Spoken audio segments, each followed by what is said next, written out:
What's up, class? It's Martin Theus, and I am here to present my report on Mercury for GLG 105 class. So, my first slide here is Mercury's location, and Mercury is the closest planet to the Sun.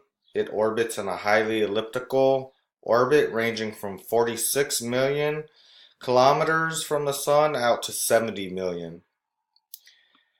And also, Mercury rotates on its axis very slowly compared to its orbital period. One rotation takes 56.85 Earth days, while one orbital period only takes 88 Earth days. Moving on to our next slide, we have Mercury's surface. And Mercury has a variety of craters, ridges, and terrains ranging from heavily cratered to nearly crater-free. There are young craters and otherwise smooth terrain, new craters on top of old craters, craters with peaks in the center, and craters with lines or rays of bright material pointing from the central. The Caloris Basin is the largest single feature on the planet, probably caused by the impact of a large meteorite. That's what's believed.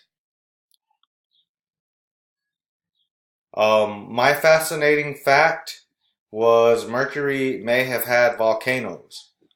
So as you can see in this picture here, a large part of Mercury could be covered in dried lava. The planet's northern plains appear smooth because lava may have poured over the surface, smoothing it out as it moved. Although scientists don't see volcanic activity on Mercury's surface now, many think it could be a good explanation for the way the planet looks now. The two crater rings in this image might have been smoothed out by volcanic material, according to NASA.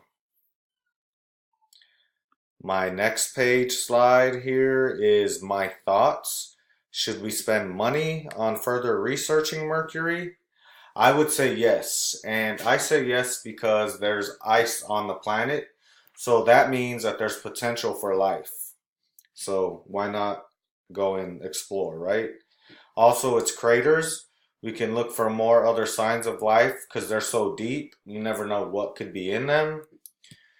The contribution to technology development, just for educational purposes, and due to it having an atmosphere, I think we should further research it.